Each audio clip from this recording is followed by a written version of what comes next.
Selamat pagi Bapak Ibu yang terkasih dalam nama Tuhan Yesus Kristus. Pada saat pagi hari ini, kita ada di tempat ini, kita mau memuji dan memuliakan nama Tuhan. Kita mau meninggikan Dia, kita mau memuji dan menyembah Dia. Biarlah pada saat pagi hari ini, pagi yang indah ini, di mana Tuhan sudah memberikan kesempatan kepada kita, kita mau pergunakan untuk memuji dan memuliakan nama Tuhan. Terima kasih. Kesempatan ini kita mau mulai acara ibadah kita ini, kita mau nyanyikan satu pujian. Sungguh besar setiamu.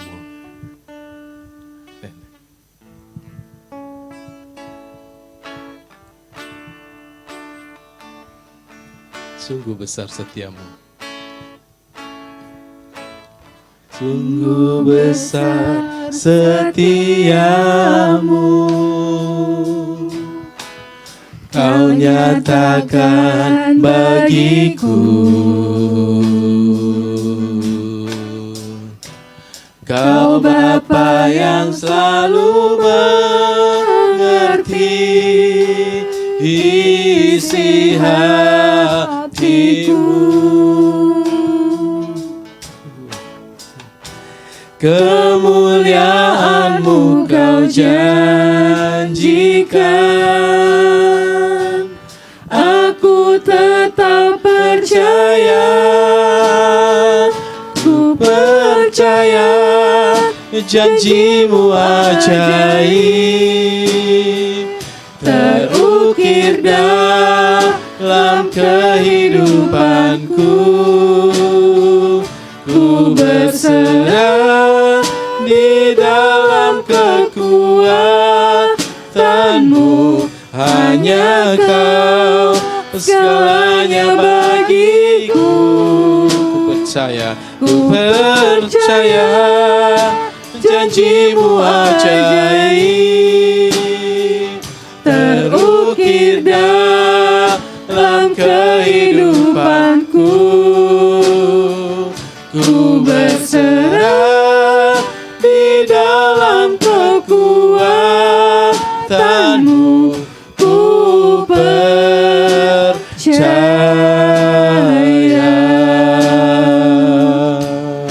Mari sama-sama kita katakan, sungguh besar setiamu. Sungguh besar setiamu. Kau nyatakan bagiku. Kau Bapa yang selalu mengerti isi hatiku.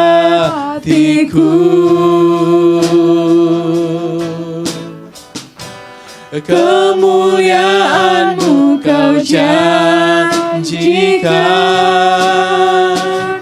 aku tetap percaya. Ku percaya janji-Mu ajaib, terukir dalam kehidupanku. Ku berserah di dalam kekuatan-Mu, hanya Kau segalanya bagiku. Ku percaya janji-Mu ajaib, terukir dalam kehidupanku. Ku berserah di dalam kekuatan-Mu. Ku percaya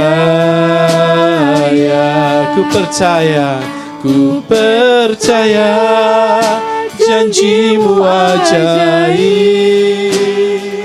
terukir dalam kehidupanku. Ku berserah di dalam kekuatan-Mu, hanya Kau segalanya bagiku. Ku percaya janji-Mu ajaib, terukir dalam kehidupan.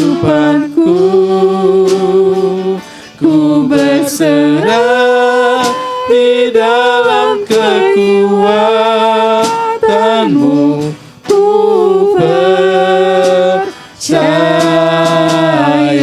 Ku berserah di dalam kekuatan-Mu, ku berserah di dalam kekuatan-Mu, ku percaya. Ku berserah di dalam kekuatan-Mu, ku berserah di dalam kekuatan-Mu, ku percaya.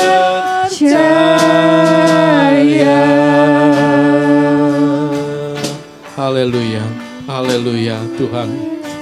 Terima kasih Tuhan, pada saat pagi hari ini kami ada di tempat ini Tuhan. Kami merasakan Tuhan kehadiran-Mu Tuhan. Kau ada Tuhan, menyertai kami semua Tuhan. Pagi hari ini Tuhan, kami mau menyatakan kasih kami Tuhan. Kami mau memuji dan memuliakan nama-Mu Tuhan. Biarlah nama-Mu Tuhan ditinggikan, nama-Mu Tuhan diagungkan Tuhan. Sungguh besar setia-Mu Tuhan. Penyertaan-Mu sepanjang hari dari waktu-waktu yang lalu Tuhan, sampai saat ini Tuhan. Terima kasih Tuhan, buat penyertaan-Mu Tuhan, buat kesetiaan-Mu Tuhan, buat kebaikan-Mu Tuhan. Haleluya. Biarlah Tuhan, kami semua yang ada pada saat pagi hari ini Tuhan, kami membuka hati dan pikiran kami Tuhan, kami memuji-Mu Tuhan, meninggikan-Mu Tuhan. Tuhan, Kau mau menyertai Tuhan ibadah kami ini Tuhan, dari awal sampai akhirnya Tuhan. Haleluya Tuhan. Terima kasih Tuhan. Kami serahkan ibadah ini dari awal sampai akhirnya Tuhan. Di dalam nama Tuhan Yesus Kristus kami percaya mengatakan amin. Amin. Haleluya.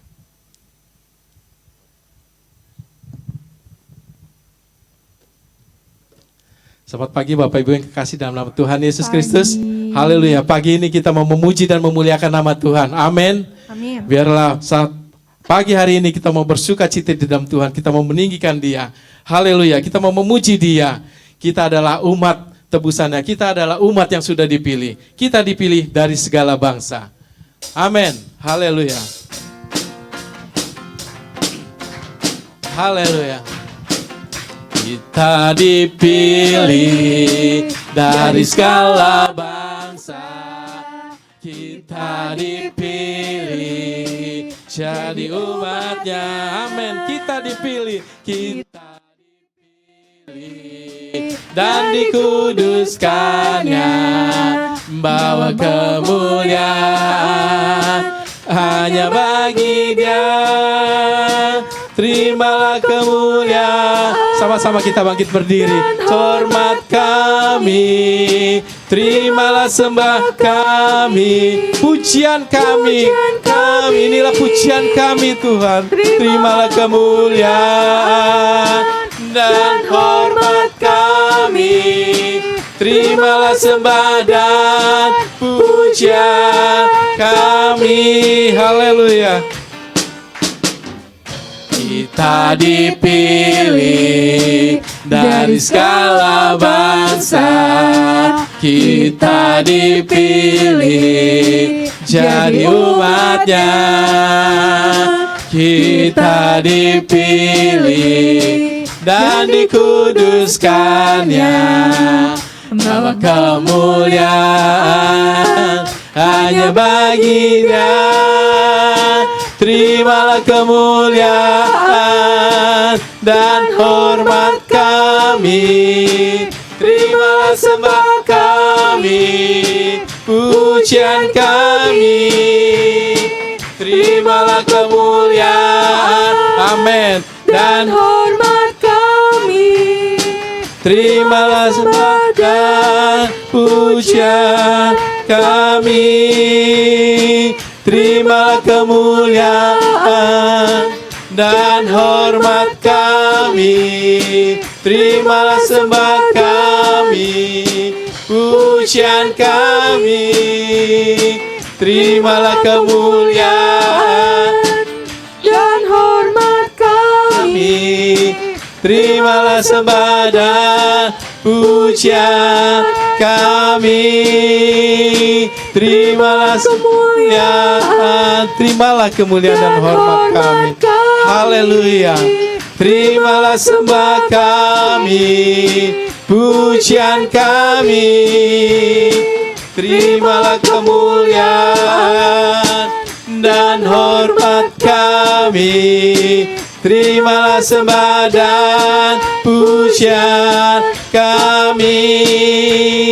Terimalah sembah dan pujian kami. Sekali lagi kita katakan, terimalah sembah dan pujian kami. Haleluya, kita berikan pujian bagi Tuhan. Amin. Hanya Dialah yang layak untuk menerima pujian dan sembah kami. Haleluya.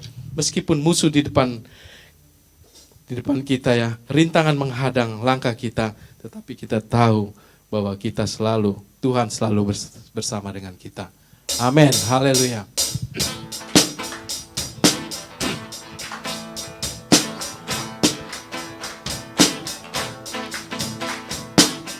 Meskipun musuh di depanku, rintangan menghadang langkahku, ku tahu sungguh Engkau bersamaku.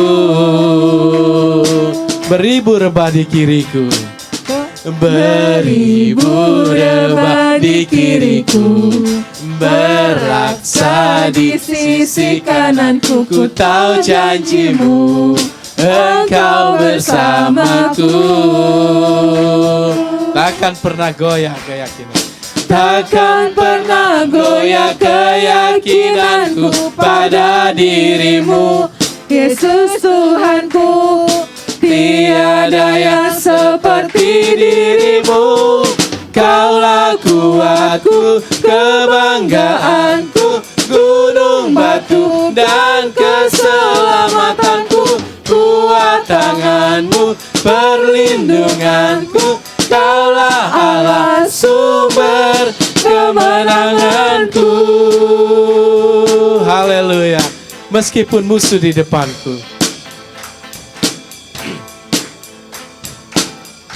meskipun musuh di depanku, rintangan menghadang langkahku, ku tahu sungguh Engkau bersamaku.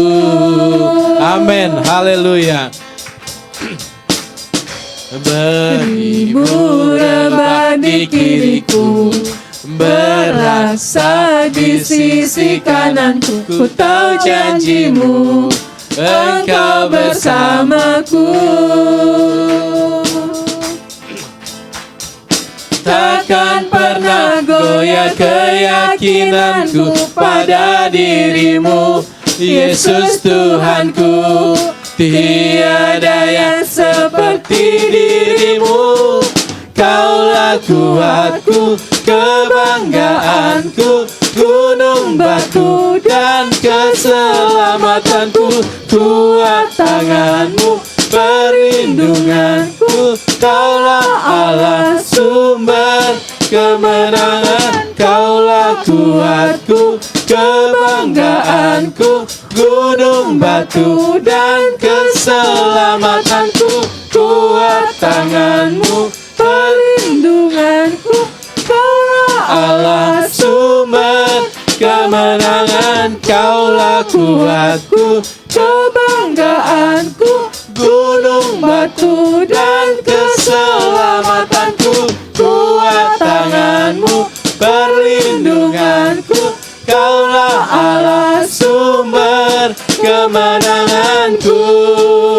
Sumber kemenanganku. Sekali lagi kita, sumber kemenanganku. Haleluya, puji Tuhan. Dia adalah gunung batu, sumber kemenanganku. Amin, puji Tuhan. Lebih dari pemenang dalam segala perkara, iblis tak dikalahkan oleh kuasa darahnya. Amin. Haleluya.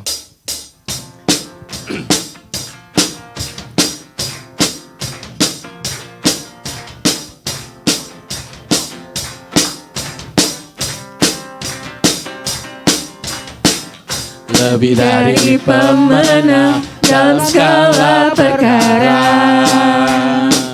Iblis tak dikalahkan oleh kuasa darahnya. Jika Allah di pihak kita, siapa dapat melawan? Kita lebih dari pemenang, lebih dari pemenang dalam segala perkara. Amin, haleluya. Iblis tak dikalahkan oleh kuasa darahnya. Jika Allah di pihak kita, siapa dapat melawan? Kita lebih. Sama-sama kita angkat tangan kita. Kita katakan haleluya, haleluya. Kibarkanlah panjinya, Yesus Raja segala raja. Haleluya.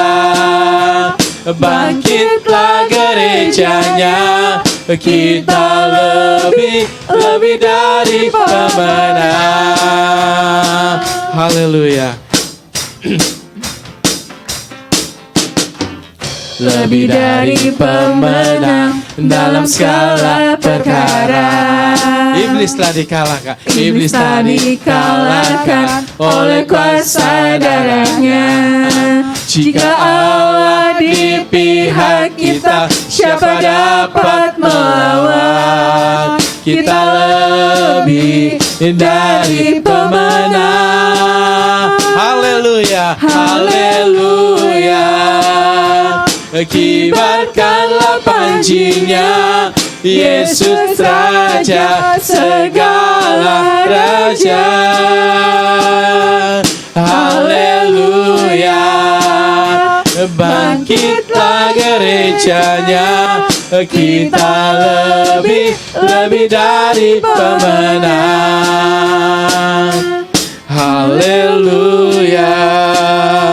Kibarkanlah panjinya, Yesus Raja segala raja. Haleluya. Bangkitlah gerejanya, kita lebih dari pemenang. Haleluya, haleluya. Puji Tuhan. Sekali lagi kita katakan lebih dari pemenang. Lebih dari pemenang dalam segala perkara. Iblis telah dikalahkan oleh kuasa darahnya. Jika Allah di pihak kita, siapa dapat melawan? Kita lebih dari pemenang. Haleluya, haleluya. Kibarkanlah panjinya, Yesus Raja segala raja. Haleluya. Bangkitlah gerejanya, kita lebih dari pemenang. Kita lebih dari pemenang. Kita lebih dari pemenang. Sekali lagi kita katakan, kita lebih dari pemenang. Kita lebih dari pemenang. Haleluya. Puji Tuhan. Kita lebih dari pemenang. Haleluya. Oleh sebab itu, kita tidak takut apapun keadaan kita, apapun segala sesuatu yang menghadang kita. Kita tidak perlu bimbang, sebab Dia adalah Allah dan Tuhan.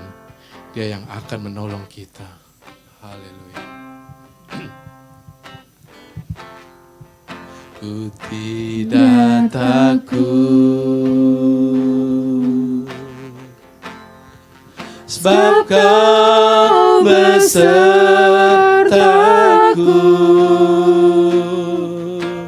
Ku tidak bimbang, sebab Engkau Allahku.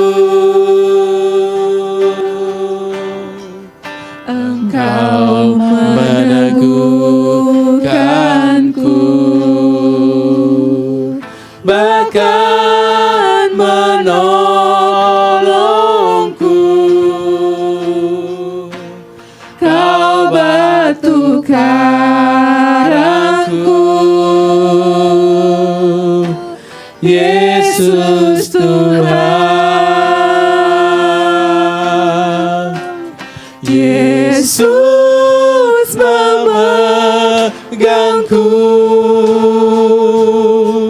dengan tangan kanannya. Yesus memberiku kemenangan.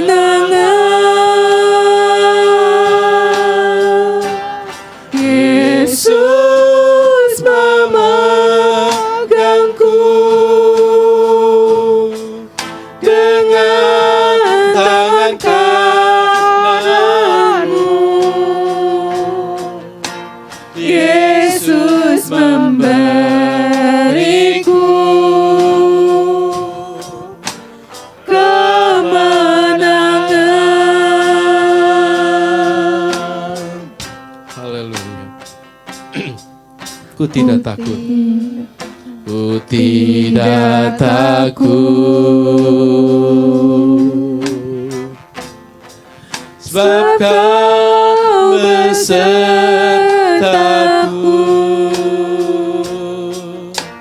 Ku tidak bimbang, sebab Engkau Allahku. Engkau meneguhkanku, bahkan menolongku.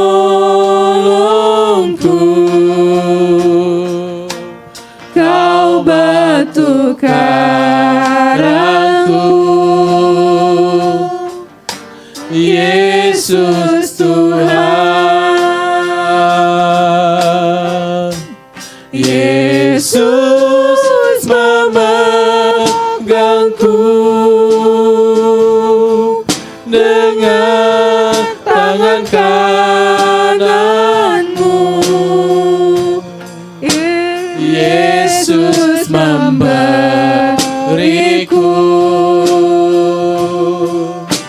kemenangan. Haleluya. Yesus memegangku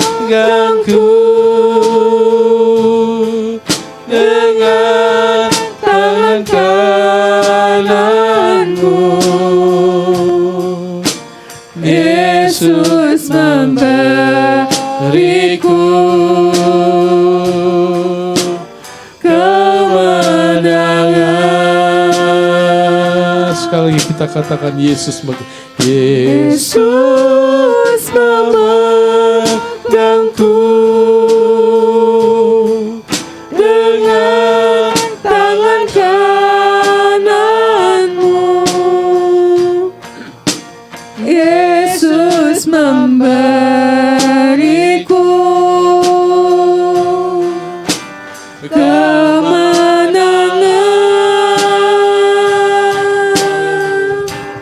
Yesus memegangku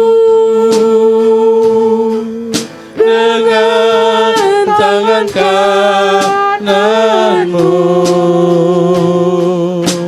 Yesus memberiku kemenangan.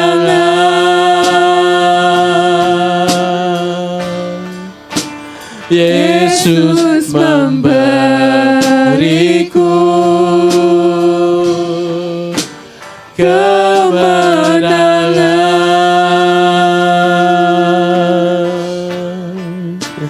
Yesus memberiku kemenangan.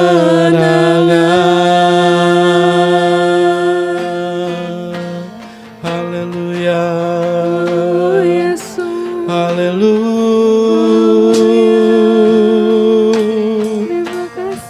Haleluya.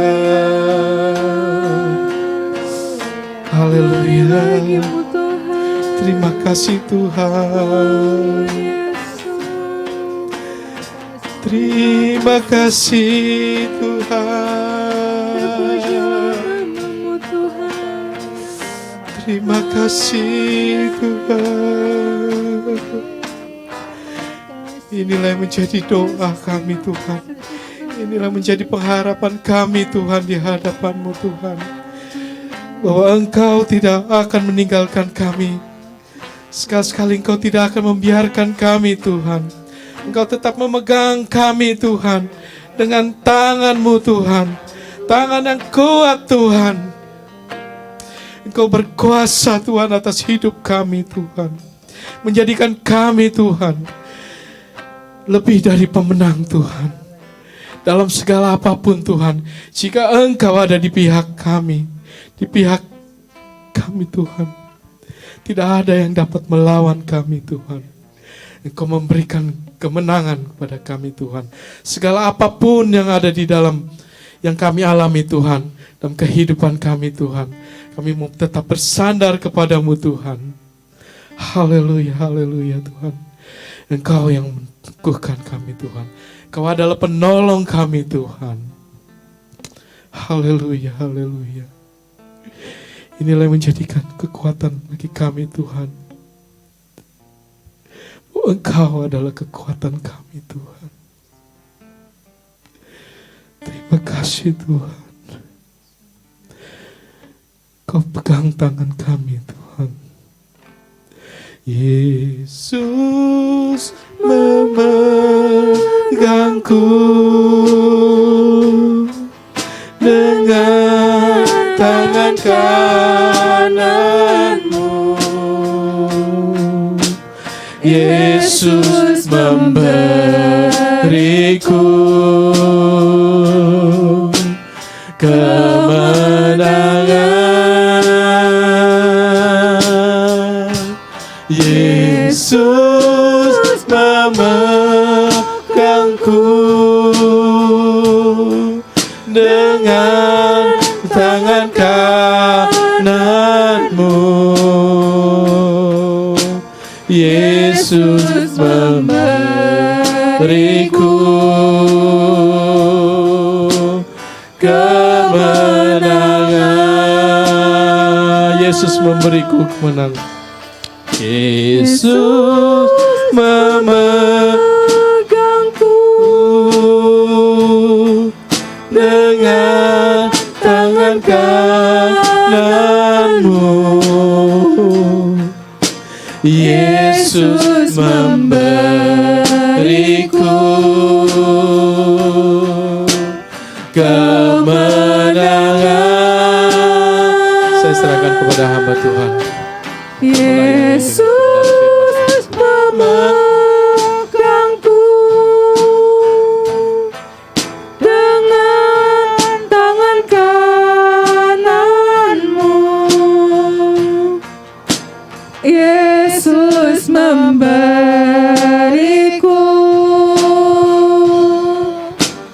kemenangan.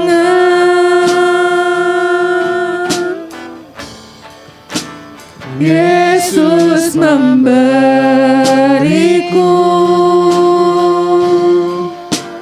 kemenangan. Yesus memberiku kemenangan.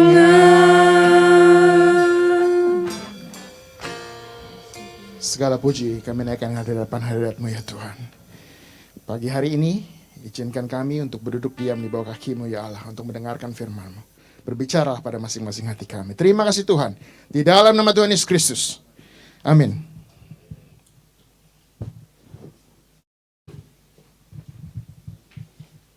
Izinkan buka.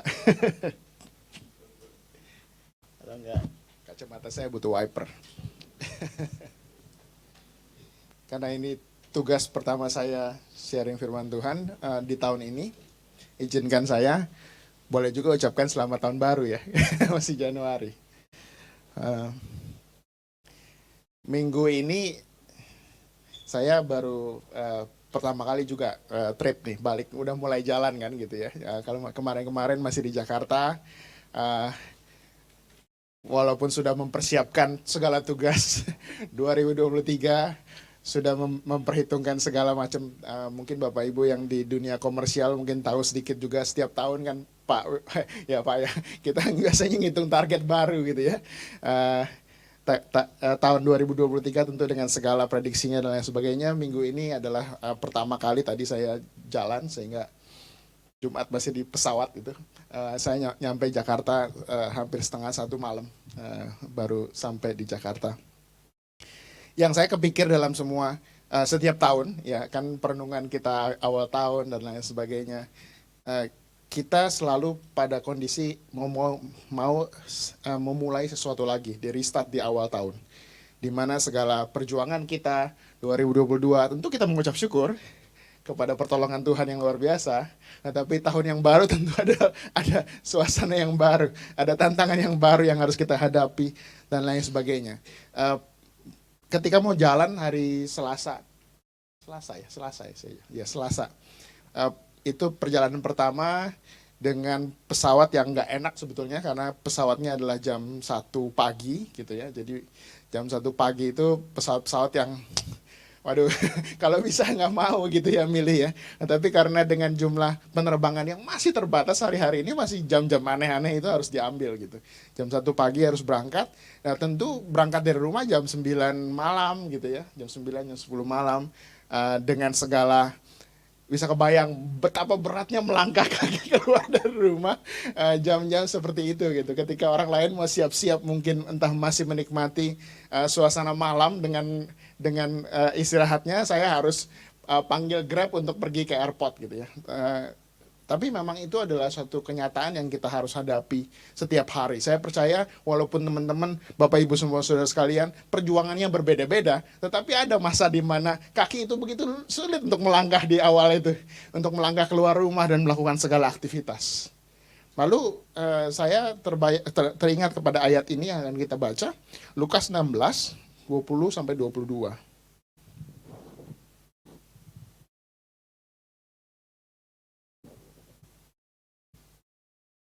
Ya, dan ada seorang pengemis bernama Lazarus, badannya penuh dengan borok, berbaring dekat pintu rumah orang kaya itu. Ya, kita nggak baca bagian orang kayanya ya, kita masuk baca Lazarusnya. 21. Dan ingin menghilangkan laparnya dengan apa yang jatuh dari meja orang kaya itu. Malahan anjing-anjing datang dan menjilat boroknya. 22. Kemudian matilah orang miskin itu, lalu dibawa oleh malaikat-malaikat ke pangkuan Abraham. Ya, kita baca sampai titik ini. Bapak Ibu, saudara-saudara sekalian, saya percaya sudah sering baca perikop ini. Dan biasanya fokus kita pada orang kaya yang sedang diceritakan. Dan Tuhan Yesus memberikan gambaran tentang kondisi yang sangat berbeda antara orang kaya dan orang miskin, di mana kehidupan pada masa di dunia ini dengan kehidupan nanti sesudah mereka dipanggil pulang kembali pada yang satu pangkuan Abraham, yang satu masuk pada siksaan kekal. Kita tidak mendapatkan latar belakang lebih jauh tentang Lazarus ini. Yang jelas kita tahu ada 2 nama Lazarus dalam Alkitab, bukan orang yang sama. Dan ini yang sering kali kita harus pikirkan adalah, ini cerita ya? Benar nggak cerita? Ini pertanyaan kami waktu kami bahas ini berdua. Karena ini kan sederetan kisah-kisah yang Tuhan Yesus ceritakan. Dan biasanya Tuhan tidak pernah sebut nama. Kenapa tokoh yang satu ini, yang kesannya dalam ceritanya pun tidak menjadi center of discussion, bukan cerita sumber ceritanya atau inti ceritanya, tetapi dikasih nama. Lalu diceritakan bahwa dia sangat miskin, mungkin juga disebabkan oleh penyakitnya. Kita nggak tahu nih. Penyakitnya digambarkan adalah borok-borok. Dia segitu sulitnya sehingga harus mengemis untuk dapat makanan. Apakah dia punya istri? Tidak tahu. Apakah istrinya meninggalkan dia?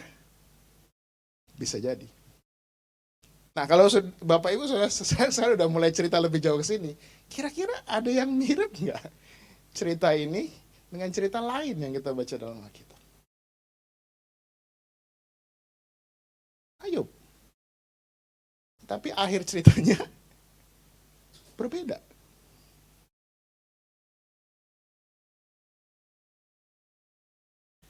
Mari kita pikirkan, mungkin ada rahasia lebih jauh dari kehidupan seorang Lazarus. Mungkin juga dia seorang sebenarnya loh. Kenapa? Karena disebut namanya loh. Bagaimana Tuhan Yesus bisa cerita? Ya dia Allah lah, dia tahu kondisi sampai ke pangkuan Abraham pun dia tahu semuanya. Bisa jadi ini pribadi yang sebenarnya. Tetapi satu hal yang kita mungkin harus pikirkan adalah kalau ada pribadi seperti ini, dan pribadi ini diceritakan sampai masa masuk ke dalam kehidupan sesudah kematiannya, dan masuk ke dalam pangkuan Abraham, tentu dia bukan orang yang tidak kenal Tuhan. Dia adalah pribadi yang dalam kondisi papanya, kondisi yang sangat mungkin buat kita pikir-pikir, aduh kok bisa ya orang hidup seperti ini. Dan kita tahu ada banyak orang yang hidup seperti ini. Tetapi dia masuk ke dalam kesukaan bapaknya. Jadi dia adalah satu pribadi yang pegang iman sampai akhir. Apa yang kita bisa lihat di sini? Tentu banyak hal, dan bukan cuma ini yang akan kita pelajari. Pertama, kita harus menyadari bahwa Tuhan Yesus cerita sendiri. Dan Tuhan Yesus sedang mengkontraskan antara kehidupan orang kaya yang bodoh, yang tidak mau punya belas kasihan dalam hatinya, yang tidak memikirkan orang lain, dengan pribadi dia. Jadi yang pertama harus kita lihat bahwa kemiskinan, atau yang sepertinya kita lihat miskin, itu bukan selalu berarti ada yang salah dengan iman kita. Jadi kalau hari-hari ini, mungkin kalau kita lihat orang lain dengan segala wahnya mereka, lalu kita bilang bahwa, wah kok saya nggak gitu. Bukan selalu bahwa itu ada yang salah dengan iman kita. Lazarus tidak begitu. Lazarus sampai akhir hidupnya dipanggil pulang, masuk ke dalam pangkuan Abraham. Tidak ada yang salah dengan iman dia. Yang kedua, bahwa penyakit bukan selalu juga berarti ada masalah kita dengan Tuhan. Kadang ada ya, kadang ada saatnya di mana Tuhan mempergunakan penyakit untuk menegur kita. Mungkin ada kekurangan kita, ada kesalahan kita yang Tuhan ingin kita bertobat. Tapi bukan selalu ada masalah. Dan kematian, dalam kondisi ini kan Lazarus kematian. Kematian bukan berarti tidak ada happy ending bersama Tuhan. Kalau seringkali kehidupan kita mengharapkan selalu ada happy ending, dalam definisi kita, happy ending di sini tidak dalam definisi kita. Happy ending dalam definisi kita cerita Ayub. Itu loh. Habis itu punya anak lagi. Habis itu punya harta lagi berlipat kali ganda. Dan kalau lihat awalnya itu dapat dari mana tuh dia hartanya bisa balik. Oh, ternyata ada sumbangan yang masuk. Jadi kalau lihat ayatnya itu ada keluarga yang berkumpul lalu kasih modal untuk Ayub mulai lagi. Dan dari situ Ayub dapat berkat lagi untuk memulai usaha. Tidak ada cerita itu di sini. Tetapi kita tahu akhir dari si Lazarus, dia ada di dalam pangkuan Ibrahim. Jauh dari segala siksaan kekal yang dialami oleh seorang kaya. Jadi terkadang mungkin yang memang diperlukan hanya bertekun dalam iman. Bahkan ketika tidak ada lagi yang dapat atau perlu untuk dilakukan. Izinkan saya buka ayat Ibrani 12, ayat yang pertama sampai ayat yang ketiga.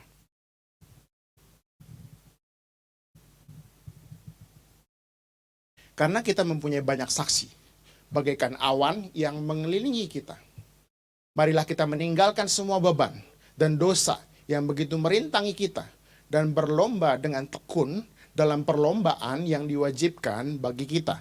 Terus, Marilah kita melakukannya dengan mata yang tertuju kepada Yesus, yang memimpin kita dalam iman, dan yang membawa iman itu kepada kesempurnaan, yang dengan mengabaikan kehinaan tekun memikul salib, ganti sukacita yang disediakan bagi Dia yang sekarang duduk di sebelah kanan tahta Allah. Ayat 3. Ingatlah akan selalu akan Dia yang tekun menanggung bantahan yang sehebat itu terhadap dirinya dari pihak orang-orang yang berdosa, supaya jangan kamu menjadi lemah dan putus asa. Pertanyaan, berapa kali kata tekun disebut?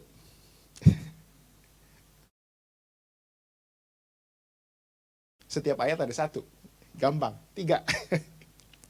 Apa arti kata tekun? Ya, saya nggak mau mungkin walaupun ada Pak Andreas di sini sebagai ahli bahasa aslinya, saya nggak mau sebutin bahasa aslinya karena nanti takut salah. Pak Andreasnya protes nanti. Tapi kita percaya ini adalah kata yang sebetulnya sama disebutkan dalam ketiga ayat ini. Yang bahasa Indonesia terjemahkan sebagai tekun, bahasa Inggris ada beberapa yang sebutkan sebagai endurance atau endure. Ya, jadi apa itu tekun? Tekun itu adalah rajin. Ini terjemahan bahasa Indonesia nih. Rajin. Yang kedua, keras hati. Waduh. Dan bersungguh-sungguh. Gitu. Ya. Kalau bahasa Indonesia, bahasa Inggrisnya bilang itu apa ya? Ini bahasa aslinya. Jadi bertahan. Ini saya terjemahin. Bertahan menanggung kondisi. Ya. Jadi dia bertahan gitu. Jadi kalau bicara bertahan ya maksudnya apa ya? Mungkin kalau saya kebayang seorang tentara lagi disuruh sama pasukannya, sama komandannya, kamu pertahankan tempat ini, gitu ya. Lalu ternyata musuhnya jauh lebih banyak, gitu ya. Jadi entah ceritanya pasukannya sudah mulai satu mati misalnya, gitu ya, atau kabur gitu karena ketakutan karena musuhnya jauh lebih banyak. Bertahan artinya apa? Ya, I stand my ground. Gitu. Apapun yang terjadi, disinilah saya, gitu. Itu bertahan. Saya pikir mau teguh. Ulet.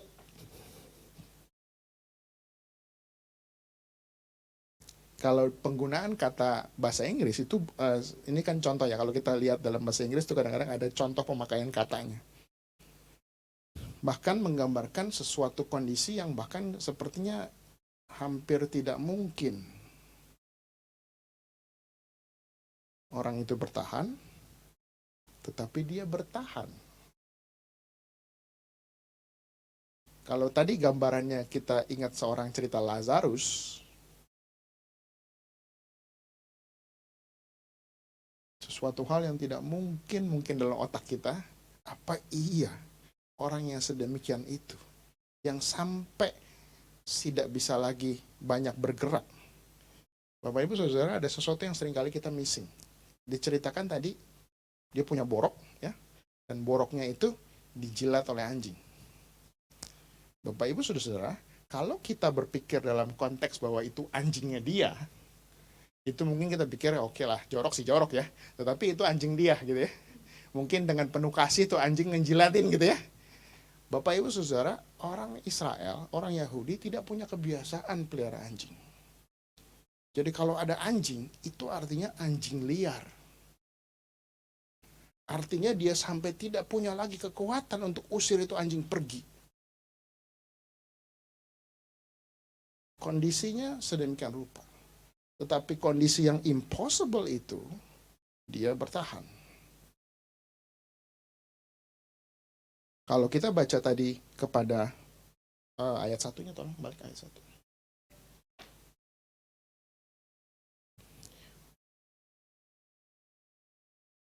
Mari, karena kita punya banyak saksi, bagikan awan yang mengelilinginya, marilah kita menanggalkan semua beban, dosa yang begitu merintangi kita, dan berlomba dengan tekun dalam perlombaan yang diwajibkan bagi kita. Bapak Ibu Saudara, kitab Ibrani, siapapun penulisnya, mungkin Paulus yang menuliskan bahwa ada perlombaan. Kita semua berada dalam perlombaan. Perlombaan yang Tuhan inginkan kita berada. Bahkan bukan cuma Tuhan inginkan, ini wajib bagi kita. Kita berada di tengah-tengah perlombaan ini. Dan perlombaan ada sesuatu hal yang unik di sana. ada hal yang ingin dituju. Kalau itu adalah perlombaan lari, which is sebetulnya kalau dalam bahasa Inggrisnya ada tulisannya nih, run. Di sini nggak tahu hilang. Dalam terjemahan bahasa Indonesianya hilang. Di terjemahan bahasa Inggrisnya ada keterangan bahwa perlombaannya adalah perlombaan lari. Jadi kalau perlombaan lari, ada apa yang dituju oleh orang-orang yang mengikuti perlombaan lari? Garis finish. Makanya salah satu sebabnya mungkin diduga Paulus yang menulis gini, karena Paulus juga menuliskan tentang hal yang sama. Perlombaan, garis finish.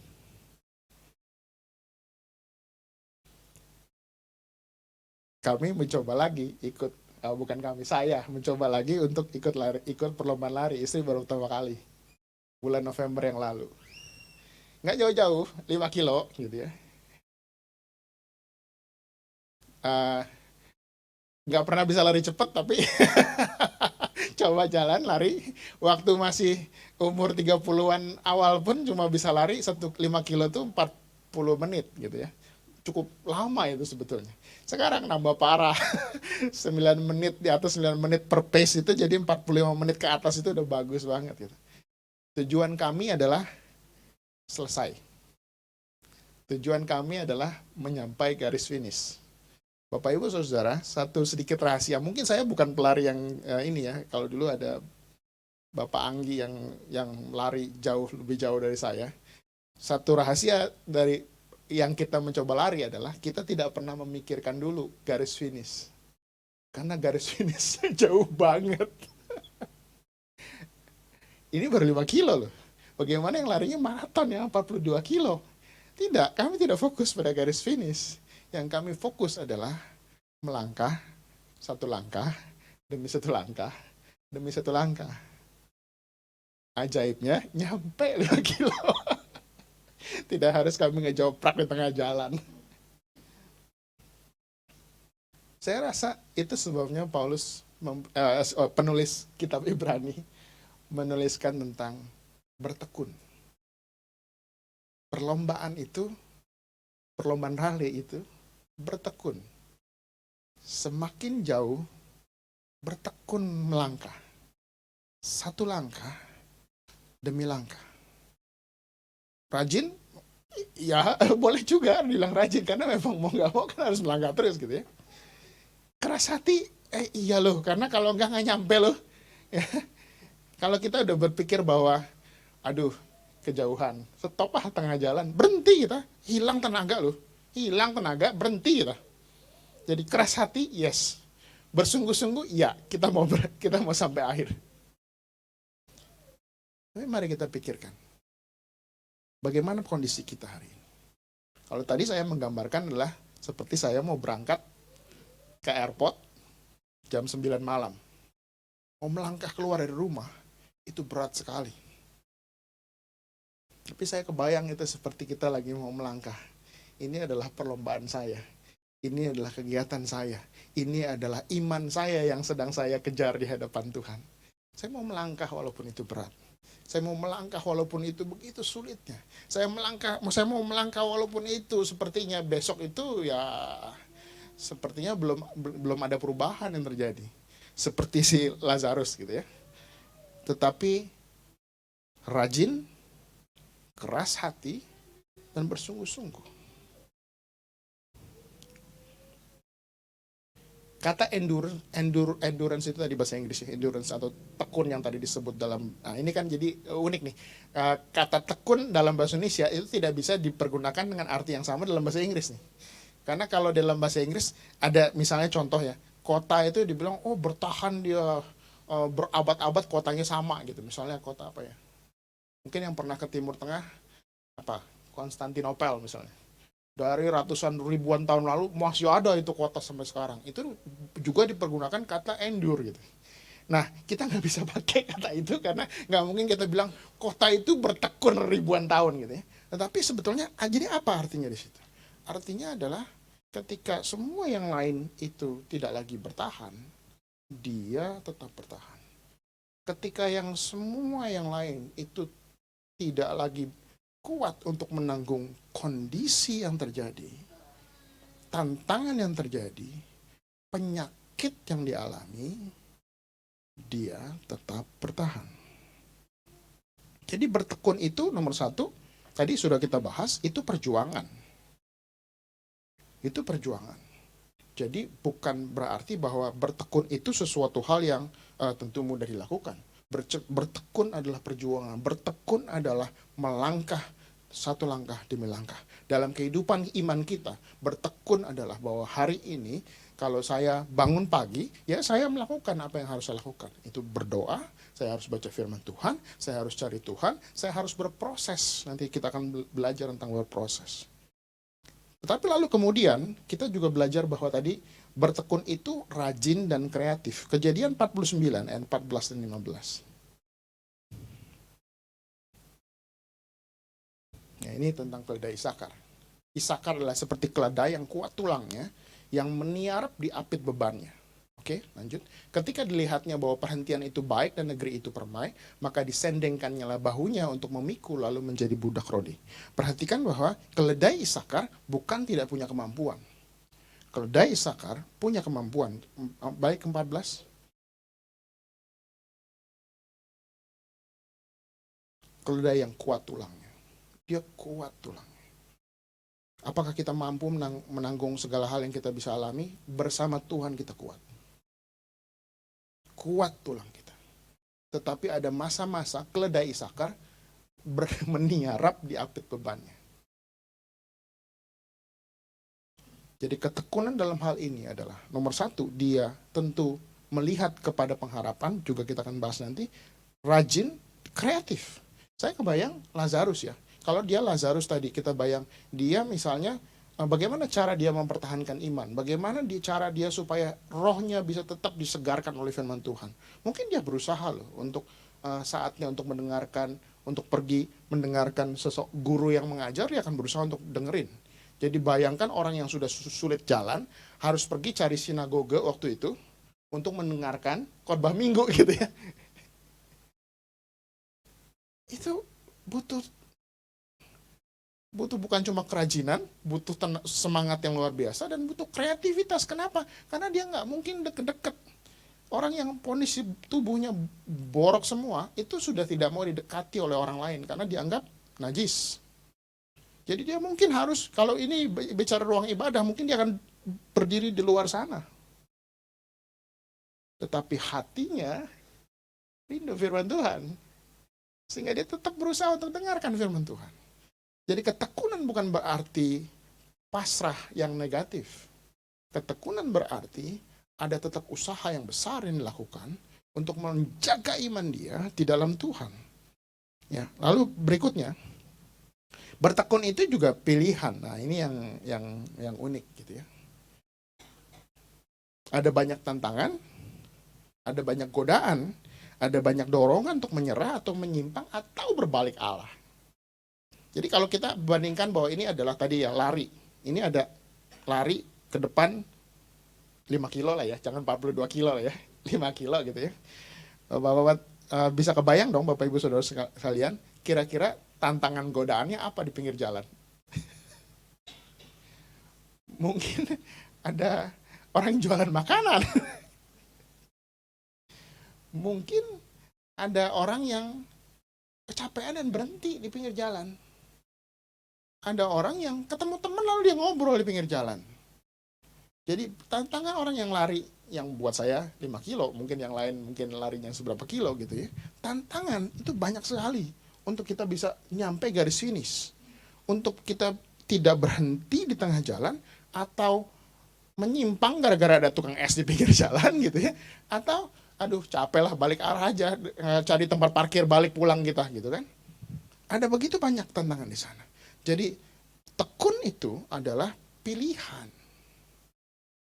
Jadi jangan berpikir bahwa ketekunan itu lalu kita gantikan sebagai kondisi yang saya tidak punya, ya udah apalagi ya begini aja gitu.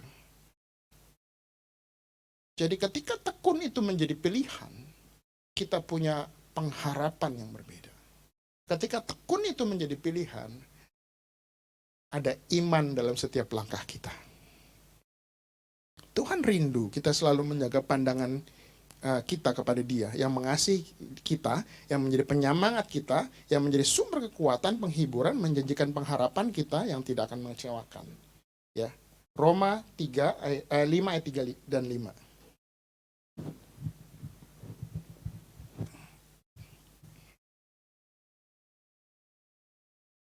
Dan bukan hanya itu saja, kita malah bermegah juga dalam kesengsaraan kita.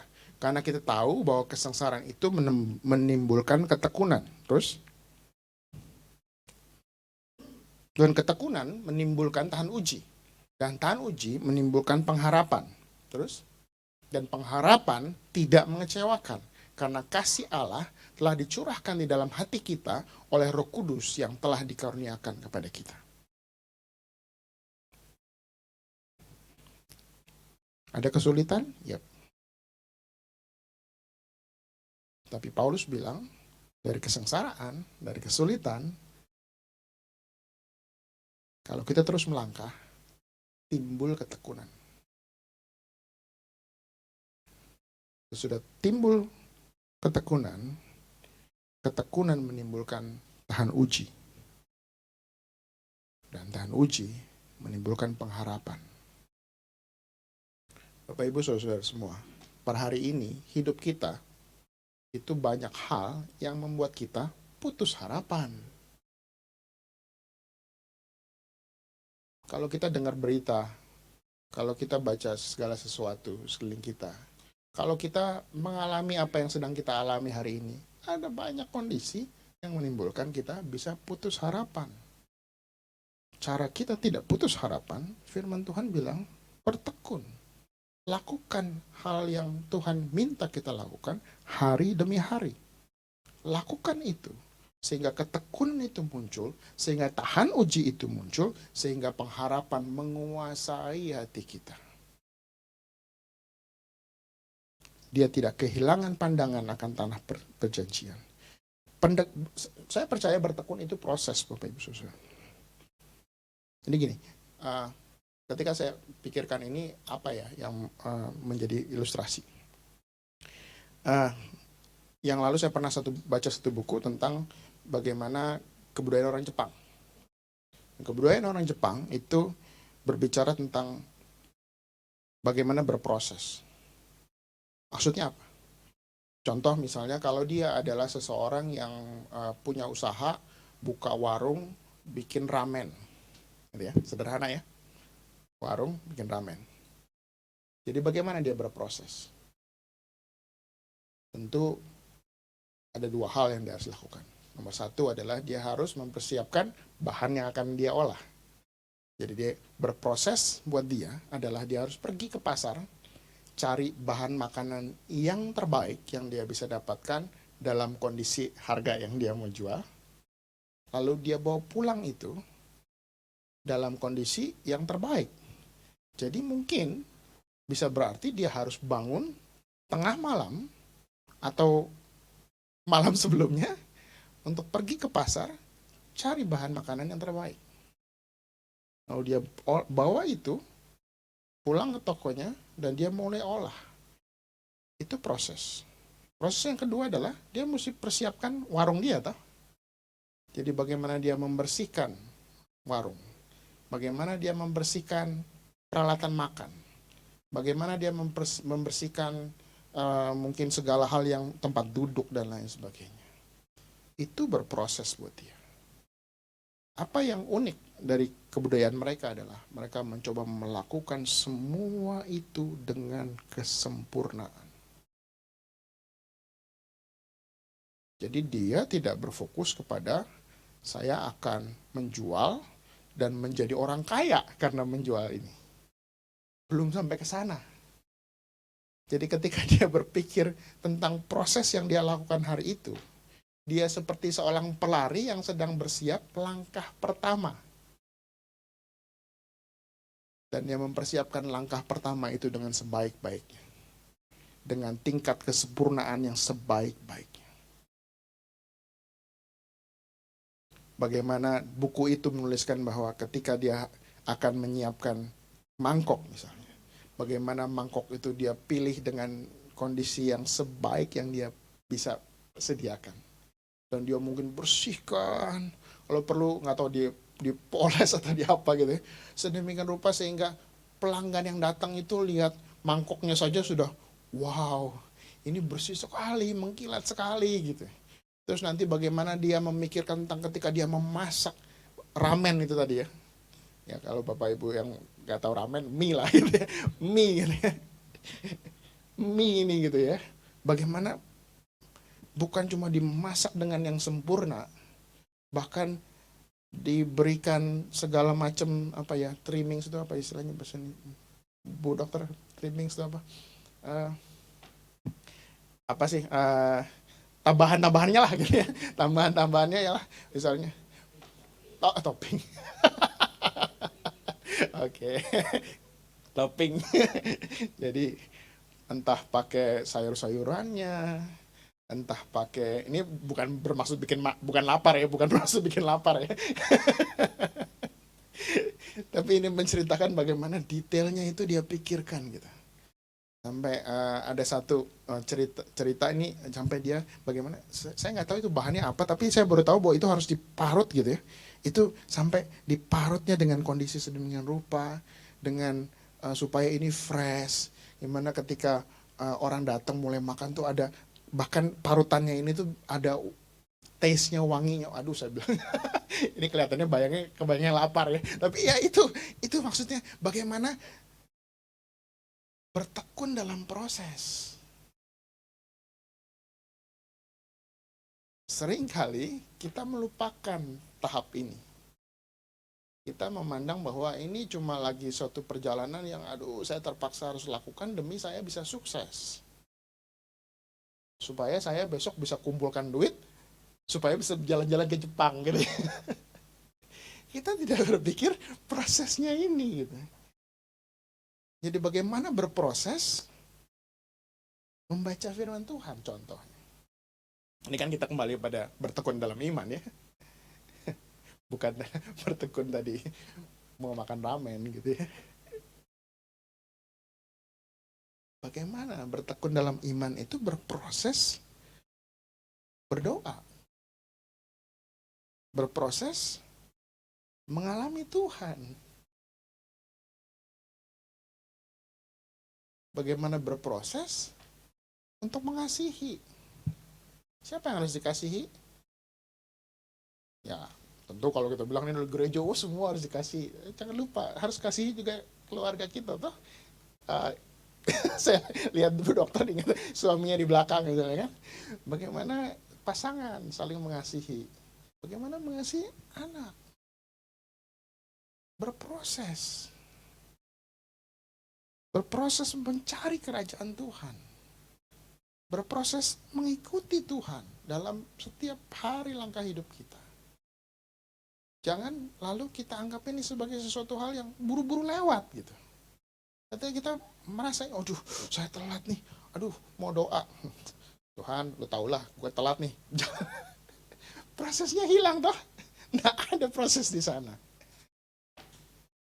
Kalau kita berpikir bahwa lama-lama kok Tuhan gak berasa sama kita, ya iyalah orang di prosesnya. Di prosesnya instan selalu gitu. Ketika kita pikir, kenapa saya baca firman Tuhan gak dapat gitu. Ya, prosesnya hilang, kita potong kok. Jadi tidak ada itu ramen yang dipersiapkan dengan begitu indahnya, dengan tingkat kematangan yang cocok, dengan topping yang semua kelihatannya begitu indah mengundang kita lapar. Tidak ada, karena kita potong itu semua prosesnya.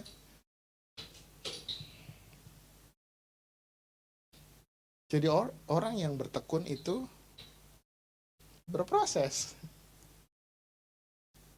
Dia tidak kehilangan akal ketika masalah datang.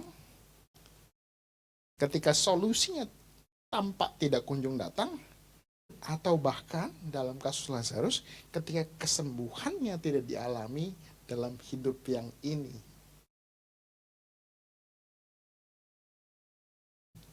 2 Korintus 12 ayat 9 ayat 10.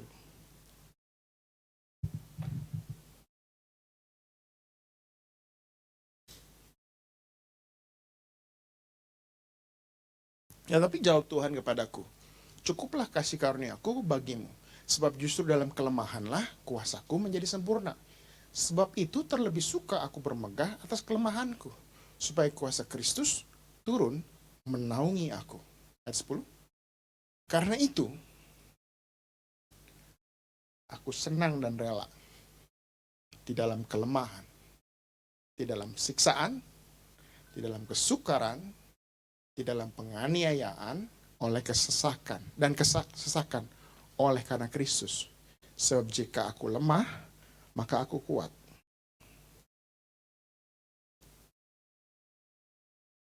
Jujur Bapak Ibu Saudara-saudara, baca ayat ini kayaknya jauh banget.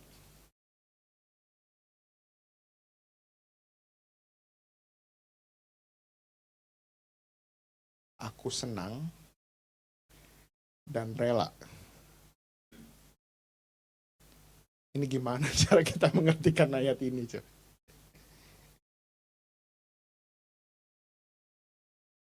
Tapi lalu ketika mencoba merenungkan ayat ini, sepertinya yang saya dapatkan adalah karena kita belum pernah melangkah seperti Paulus melangkah. Di mana walaupun dalam kesulitan tetap melangkah. Dalam kesakitan tetap melangkah. Dalam tantangan tetap melangkah. Habis digebukin gara-gara memberitakan Injil, tetap melangkah. Karena kita belum pernah mengalami itu. Ketika ada kesulitan, kita justru memilih untuk lari. Ketika kita ada tantangan, kita justru bilang bahwa Tuhan, gue lempar anduk lah, mundurlah, larilah. Ketika kita melihat bahwa sekeliling kita, wah kok begitu gitu ya, saya juga mestinya jadi anak Tuhan, boleh dong begitu misalnya. Ketika nilai-nilai itu kita rubah di dalam hidup kita, mungkin itu sebabnya perkataan Paulus tidak pernah masuk akal sama kita.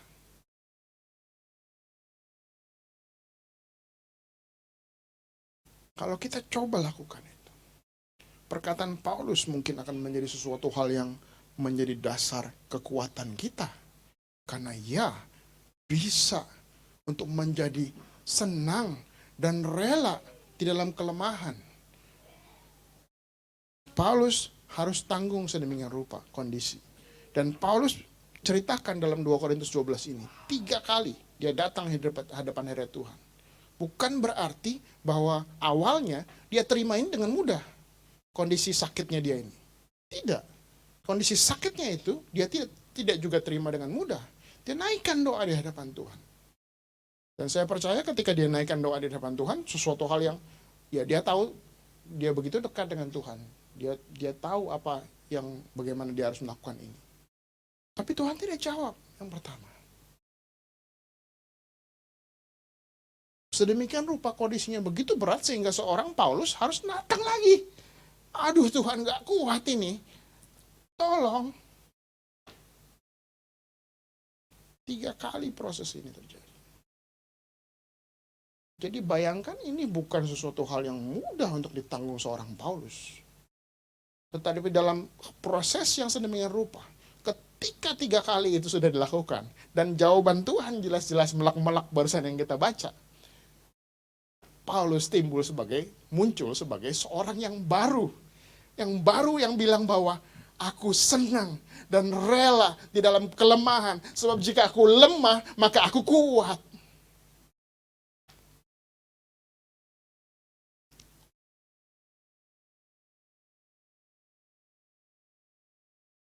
Ya, juga ingat Mazmur 72 ya, 73 ya, 22 24 ya.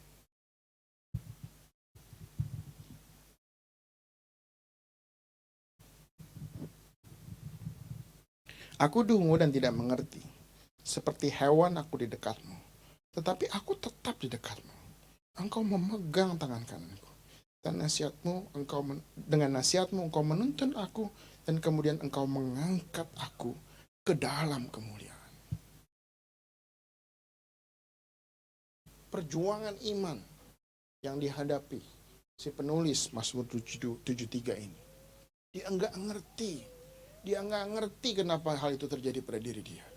Mungkin kalau balik cerita si Lazarus, saya nggak tahu, kembali sedikit sekali informasi yang kita punya tentang seorang Lazarus. Mungkin Lazarus pun punya pertanyaan. Siapa yang nggak punya pertanyaan? Ketika kita sedang mengalami kondisi sulit dalam hidup kita, siapa di antara kita yang tidak bertanya-tanya, Tuhan kenapa ya? Ketika kita sedang mengalami kondisi penyakit yang sedemikian rupa seperti si Lazarus alami, siapa di antara kita yang tidak bertanya, kenapa ya Tuhan? Kenapa saya alami? Tetapi Pemazmur 73, dia bilang, aku seperti orang dungu, aku tidak ngerti, tetapi aku tetap di dekatmu. Kalau aku bisa pegang tanganmu, aku pegang ini usaha dia. Tetapi Tuhan tentu bilang bahwa, yes, aku pegang tangan kamu.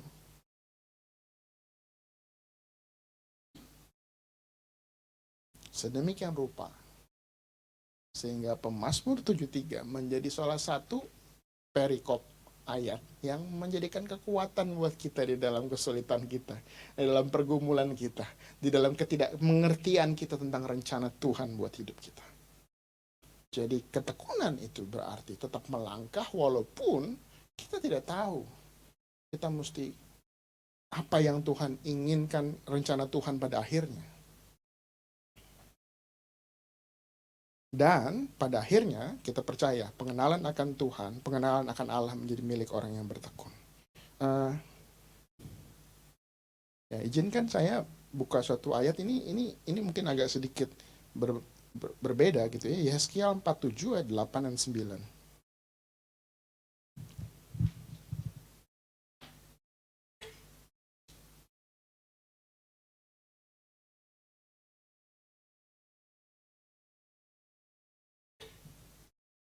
Ia berkata kepadaku, sungai ini mengalir menuju wilayah timur dan menurun ke Araba Yordan dan bermuara di Laut Asin. Laut Asin yang pernah, siapa yang udah di sini ada yang udah pernah nyampe nggak? Belum ada yang nyampe ke Laut Asin. Ini the Dead Sea ya, yang katanya laut yang kadar garamnya paling tinggi di dunia, yang permukaannya paling rendah di dunia, sehingga air itu cuma bisa sampai ke sana dan tidak bisa mengalir ke tempat lain gitu ya. Jadi kadar air asinnya sangat tinggi dan tidak ada binatang ataupun ikan yang bisa hidup. Tapi perhatikan apa yang terjadi ketika sungai yang digambarkan dalam tadi Yehezkiel 47 itu nyampe ke Laut Asin. Air, ya sebutkan, air yang mengandung banyak garam dan air itu menjadi tawar. Terus apa lagi yang terjadi? Sehingga kemana saja sungai itu mengalir, segala makhluk hidup yang berkeriapan di sana akan hidup. Ikan-ikan akan menjadi sangat banyak, sebab kemana saja air itu sampai, air laut di situ menjadi tawar, dan kemana saja sungai itu mengalir, semuanya di sana hidup. Bapak Ibu Saudara-saudara, ini mungkin saya coba angkat sebagai pengharapan kita pada Tuhan. Pengharapan kita pada Tuhan itu seperti sungai kehidupan yang ketika kita mengizinkan dia mengalir ke dalam kehidupan kita, walaupun hidup kita itu seperti laut asin, laut mati yang tidak ada yang lain bisa hidup di sana. Bapak Ibu Saudara, mungkin kondisi kita apapun yang terjadi hari ini, kita mungkin mengalami kesulitan ekonomi, kesulitan keluarga, kita pikir hidup kita udah seperti laut asin, tidak ada yang bisa hidup di sana. Kalau bisa kita pun mau meloncat keluar dari laut asin gitu, karena kita tidak mau kita tidak mau hidup di dalam kehidupan kita. Nah, sampai segitu parahnya. Tapi firman Tuhan bilang kalau kita bertekun, kita percaya pada Tuhan, Dia itu bisa membuat laut asin airnya menjadi tawar. Kalau kita menonton dokumentari, laut asin itu tidak pernah berubah ribuan tahun. Ya bagaimana ngubahnya, wong itu tanah paling rendah dan semua air ribuan tahun nyampe ke sana, kadar garamnya numpuk di sana. Bagaimana daerah itu bisa berubah? Daerah itu tidak bisa berubah. Daerah itu hanya bisa berubah dengan kuasa mujizat yang daripada Tuhan, dengan kuasa kehidupan yang daripada Tuhan, dengan kuasa Tuhan yang membuat air laut yang asin dalam janji firman Tuhan. Dan saya percaya ini masih ditunggu oleh orang Israel sampai hari ini. Laut air asin, the Dead Sea will become the life sea. Laut mati akan menjadi laut yang hidup, yang dimana ada ikan yang begitu banyak yang hidup di sana. Artinya bahkan kehidupan kita tidak hanya menjadi berkat buat kita sendiri, tetapi juga buat kehidupan menjadi berkat buat banyak orang.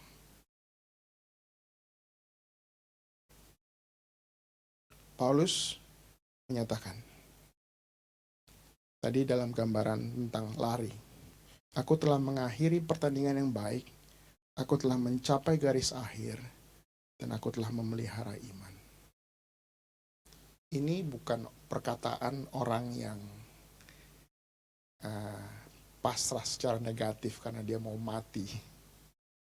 Tetapi ini adalah perkataan yang orang yang sudah tahu dia bertekun langkah demi langkah.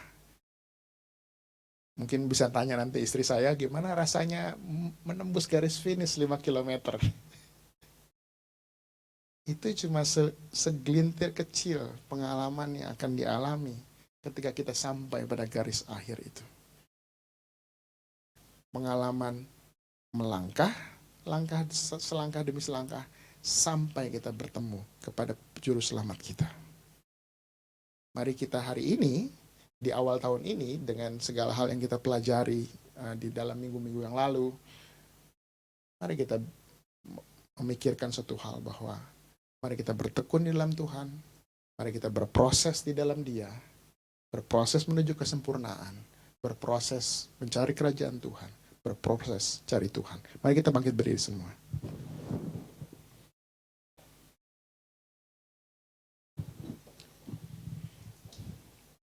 Tiada pernah ku ragukan kasih setiamu ya Tuhan. Setiap waktu dalam hidupku tak pernah kau tinggalkan. Meski langit tampak suram, awan gelap pun menghadang. Hadapi badai, lewati gelombang, tak pernah kau tinggalkan diriku. Walau 1000 rebah di sisiku, kau tetaplah Allah penolongku. Walau 10.000 rebah di kananku, takkan ku goyah, sebab Yesus sertaku. Tiada pernah ku ragukan, tiada pernah ku ragukan kasih setiamu ya Tuhan.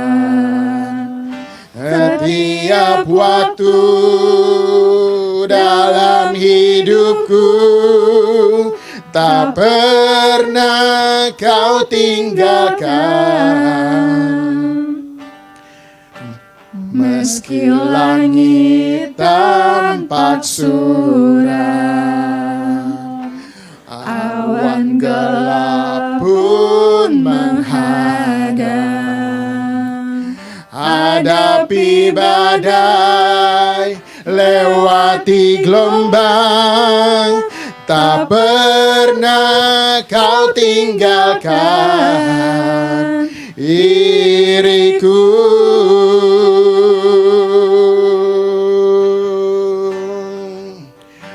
Walau 1000 rebah di sisiku,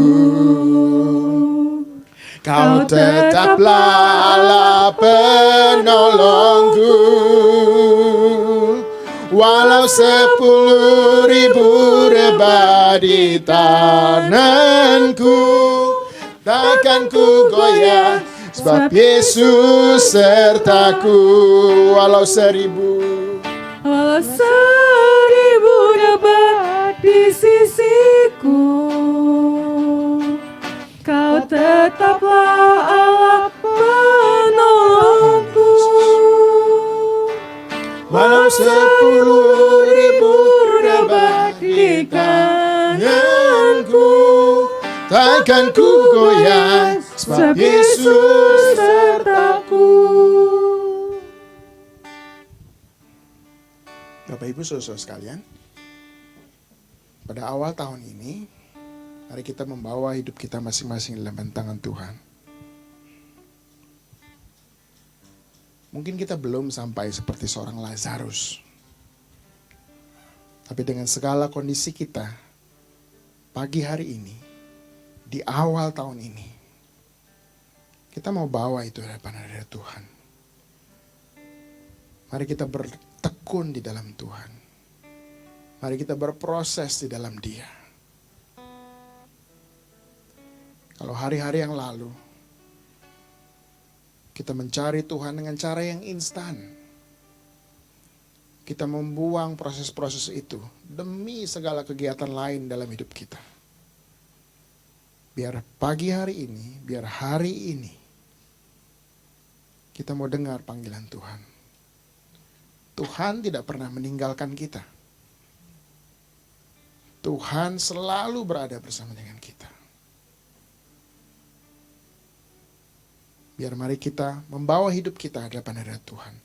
Izinkan kita bersama pada saat ini. Jika ada kondisi-kondisi yang dialami oleh masing-masing kita. Taruh tangan kanan di dada. Kita mau membawa kita semua, kondisi kita masing-masing ke hadapan hadirat Tuhan. Kepada Allah Bapa yang sedang rindu untuk memeluk masing-masing kita. Dengan kasih-Nya yang tak berkesudahan. Tuhan yang siap mengulurkan tangannya menolong kita. Taruh tangan di dada, di kanan di dada. Dan kita berdoa buat saudara-saudara semua. Bapa dalam kerajaan surga, Engkau lihat tangan-tangan yang ditaruh di dada. Engkau mengerti kondisi mereka. Engkau mengerti segala tantangan, segala sakit penyakit, segala kondisi, segala problema mungkin keluarga yang sedang dihadapi, problema dengan anak-anak dan lain sebagainya. Kami percaya Tuhan di awal tahun ini, janji firman Tuhan ya dan amin. Engkau menjadi penolong kami, Engkau menjadi juru selamat buat kami. Kekuatan kami adalah daripada Tuhan, pertolongan kami adalah dari Tuhan. Tuhan berikan kepada kami kekuatan untuk melangkah hari demi hari, untuk mengasihi hari demi hari, untuk berproses bersama dengan Tuhan hari demi hari. Engkau tolong Tuhan, semua anak-anak kami, anak-anak-anak-Mu ya Tuhan, yang memegang tangan di dada kanan. Engkau tolong semua di dalam nama Tuhan Yesus Kristus. Segala kuasa kesembuhan, segala kuasa pertolongan, segala kuasa hadirat Tuhan di dalam nama Yesus.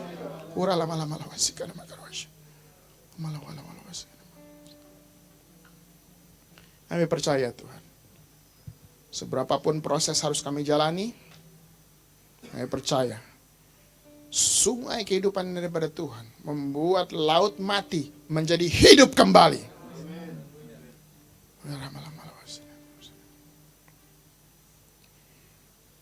Tiada pernah ku ragukan kasih setia-Mu ya Tuhan. Setiap waktu dalam hidupku tak pernah Kau tinggalkan. Meski langit tampak suram, meski langit tampak suram, awan gelap pun menghadang, hadapi badai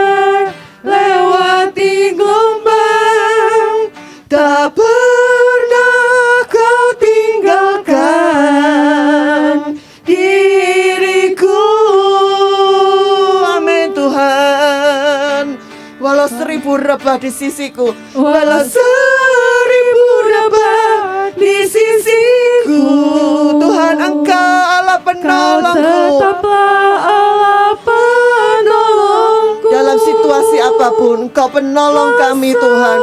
Selalu ada harapan bersamamu. Ajar kami menjadi tekun di dalam Engkau. Terima kasih Tuhan. Haleluya.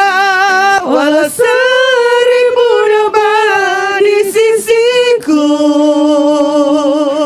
Kau tetaplah Allah penolongku. Dia memang Allah yang dapat diandalkan. Amin. Takkan ku goyah, sebab Yesus sertaku. Takkan ku goyah, sebab Yesus sertaku. Katakan sekali lagi. Takkan ku goyah, sebab Yesus sertaku. Haleluya. Tuhan mendengar setiap keputusan kita. Tuhan, bukan dengan kekuatan kami sendiri kami mengatakan ini, namun dengan kekuatan anugerah yang daripadamu, kami tidak akan menjadi goyah. Apapun yang kami boleh hadapi sepanjang tahun ini Tuhan, biar firman-Mu ini meneguhkan kami, menguatkan kami, membuat kami terus Tuhan bertekun di dalam Engkau. Di situ kami akan menemukan pengharapan demi pengharapan. Dan keputusasaan itu jauh dari setiap kami. Terima kasih Tuhan. Terima kasih untuk firman-Mu. Berkati hamba-Mu yang sudah menyampaikan kebenaran firman-Mu Tuhan. Kau pakai seluruh keluarganya.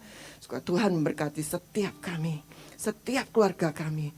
Biar kami sudah mendengar ini Tuhan. Benar-benar juga dapat menularkannya pada setiap anggota keluarga kami. Terima kasih untuk segala kebaikan-Mu atas hidup kami.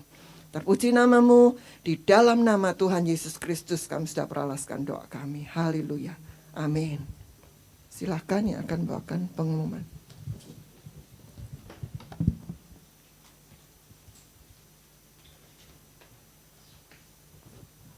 Shalom.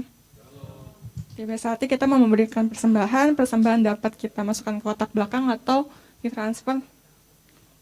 Sebelum itu kita mari berdoa. Ya Tuhan, terima kasih ya Tuhan buat berkat-Mu hari ini ya Tuhan. Berkati persembahan kami ya Tuhan, agar boleh menjadi berkat ya Tuhan. Berkati tangan-tangan yang memberi dan belum bisa memberi ya Tuhan. Dalam Tuhan Yesus, haleluya, amin. Segalanya yang ku miliki, semuanya daripadamu, kan ku bawa persembahanku yang terbaik hanya bagimu. Segalanya yang ku miliki, semuanya daripadamu, kan ku bawa persembahanku yang terbaik hanya bagimu. Warta Gereja, Minggu 29 Januari 2023, Gereja Tabernakel Indonesia, Jemaat Bukit Zaitun Meruya. Paralel dengan ibadah raya ada ibadah SM pagi dan sore, ibadah remaja pukul 10 dan 3. Lalu ada pertemuan pasca ibadah Minggu 29 Januari 2023 pukul 7 malam. Ada kelas pembelajaran Alkitab Rabu jam 7 malam. Lalu bisa diingat juga ibadah raya khusus sore mulai bulan Februari diadakan jam 5 sore, bukan jam 4 lagi. Berdoa juga bagi saudara-saudari dalam keadaan sakit. Tumor ganas prostat Bapak Hasan, tetangga Bapak Gembala. Kanker ganas stadium 2B, Ibu Lani, adik Bapak Billy. Stroke ringan, Ibu Ong Teri atau Oma Ibu Ren. Lalu ada infeksi ibu jari kaki Bapak Kwan. Gagal jantung ringan Bapak Handoyo atau Ibu Febe, suami Ibu Febe, tanggal 31 akan diketeter. Infeksi ginjal Ibu Liao Sianhi, Mama mertua Ibu Winti. Berdoa juga bagi saudara-saudara dalam pemulihan. Ada Pendeta Daniel KB, Bapak Susanto SB, Ibu Nani, Bapak Angli Darmanto atau Papa Ibu Angrek di Surabaya, Bapak Gerald, Papa mertua Ibu Leni Wijaya di Prancis, lalu ada anak Jessica, anak Bapak atau Ibu Samuel Diksi, lalu ada Ibu Ani Femi Wisan, Mama dari Bapak Davidson. Berdoa juga bagi keyayasan gereja. Doakan ke gereja yang telah terpisah-pisah oleh 400-an organisasi atau sinode, supaya bersatu ke dalam nama Tuhan Yesus Kristus. Berdoa juga bagi Kota Jakarta.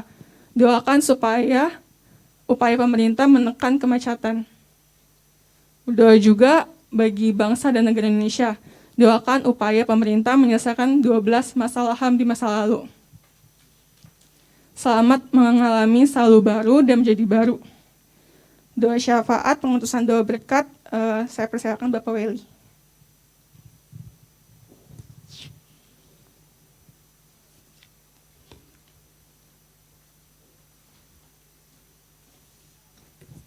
Mari Bapak Ibu, saudara sekalian, kita bangkit berdiri. Kita akan tutup ibadah kita akan berdoa bersama-sama. Bapa kami di surga, terima kasih Tuhan. Kalau pagi hari ini Tuhan, siang hari ini kami sudah boleh kembali Tuhan, mendengarkan firman-Mu, menjadi kekuatan bagi kehidupan kami Tuhan. Untuk kami terus bertekun Tuhan. Bertahan menghadapi apapun pencobaan yang boleh Tuhan Engkau izinkan terjadi dalam kehidupan kami. Kami bersyukur karena Engkau senantiasa menyertai kami dan janji-Mu adalah kekuatan kami Tuhan. Kami akan bisa sanggup menghadapi Tuhan apapun yang menjadi tantangan kami hari ini. Bahkan Tuhan kalau sampai pun seperti Lazarus, kami bersuka cita karena Engkau adalah Allah yang hidup, Allah yang memberi kemenangan kepada kami.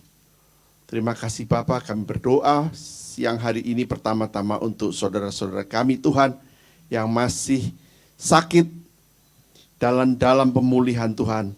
Satu persatu Tuhan Engkau lawat, beri kekuatan kepada mereka. Mungkin kebanyakan daripada mereka Tuhan tidak mendengarkan firman pagi hari ini di tempat ini, tetapi Tuhan kami percaya Roh Kudus-Mu akan selalu berbicara Tuhan. Melembutkan hati mereka untuk bisa mendengarkan Tuhan, meremakan kembali Tuhan firman-firman yang pernah mereka dengar. Sehingga di dalam setiap tantangan sakit penyakit mereka, mereka boleh mendapatkan kemenangan. Terima kasih Tuhan, kami juga berdoa Tuhan untuk bangsa dan negara Indonesia ini Tuhan. Kami bersyukur walaupun di saat ini, di saat dunia menghadapi tantangan yang sulit, bangsa Indonesia ada di dalam kondisi yang lebih baik Tuhan. Tetapi kami percaya Tuhan, ada banyak tantangan yang dihadapi oleh bangsa ini. Masalah-masalah masa lalu HAM Tuhan, rekonsiliasi Tuhan, perdamaian Tuhan, Engkau mau tolong bangsa ini Tuhan, supaya menjadi makin hari makin baik, makin berkenan kepada Engkau. Terima kasih Bapa. Kalau kami juga berdoa Tuhan buat gereja-Mu Tuhan. Engkau mau satukan Tuhan, gereja yang sudah begitu banyak Tuhan, terpecah-pecah dalam 400 sinode Tuhan. Tetapi kami percaya Tuhan, walaupun mungkin secara organisasi tidak bisa jadi satu, tetapi kami percaya di dalam kesatuan pelayanan mereka Tuhan, di dalam kecintaan kepada Engkau Tuhan, mereka boleh bersatu dan tidak ada friksi-friksi di antara gereja-gereja Engkau. Terima kasih Bapa, kiranya Tuhan kuasa dan otoritas pengutusan daripada Allah yang sudah Engkau berikan kepada kami masing-masing Tuhan, boleh menyertai kami dari hari ini Tuhan, untuk kembali Tuhan kepada tempat kami masing-masing, ke dunia kami masing-masing, untuk kami boleh menjadi terang, kami menjadi kekuatan Tuhan. Apa yang sudah kami peroleh, pengharapan dari hari ini, dari firman-Mu Tuhan, boleh kami pancarkan di dalam setiap perkataan, perbuatan, dan contoh-contoh yang kami berikan kepada sekitar kami. Terima kasih Bapak, kiranya juga berkat jasmani dan rohani boleh limpah menyertai kami semua. Terima kasih Bapak, di dalam nama Tuhan Yesus Kristus kami sudah berdoa. Amin. Segala puji syukur bagimu, ku tinggikan namamu selalu, kemuliaan hanya bagimu. Terpujilah namamu, segala puji syukur bagimu, ku tinggikan namamu selalu, kemuliaan hanya bagimu. Terpujilah namamu, terpujilah namamu. Selamat pulang, Tuhan Yesus memberkati.